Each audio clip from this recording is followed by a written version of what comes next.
I'm Elisabeth Larkin with Balanced Body Pilates.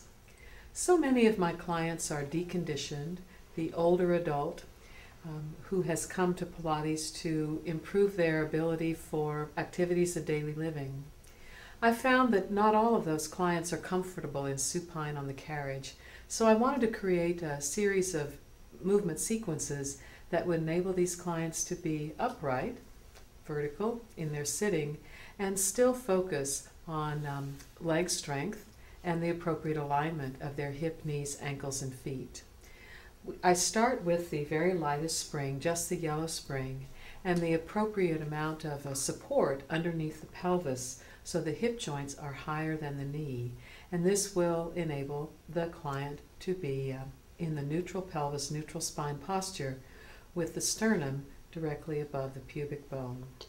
Many of these clients tend to have thoracic kyphosis, quite an enhanced thoracic kyphosis, and this movement material is useful for their core control and balance in a seated position.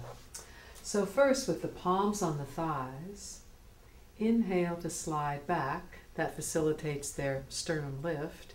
Exhale to come forward, drawing the knees towards the hip joint, giving both legs a turn together, and then each leg gets a turn by itself.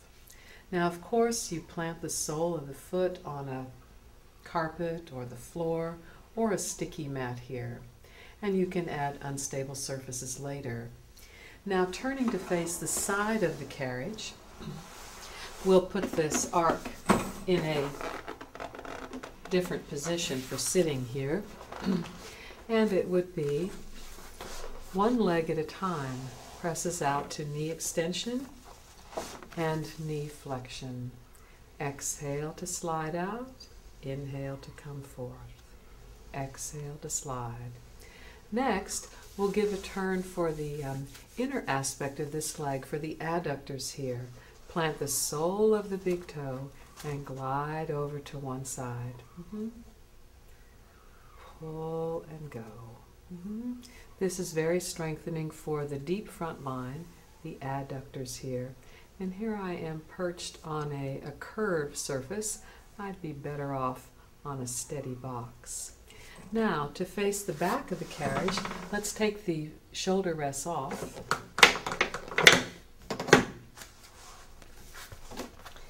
And sitting on the arc, right about so.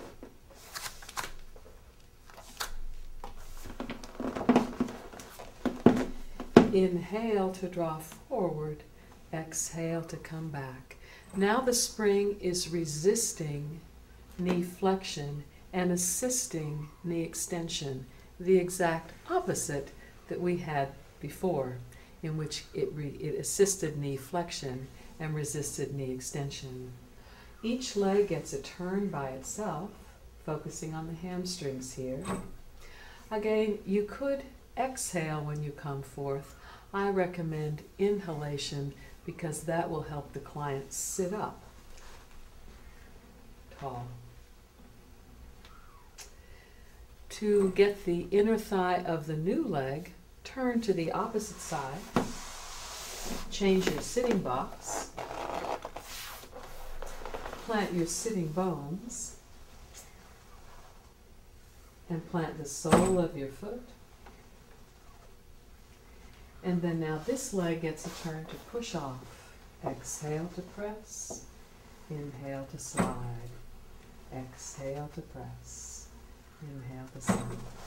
There you have sort of a trip around the knee with hip flexion, with knee flexion, knee extension, and the ab and adduction. See you next time. Bye-bye.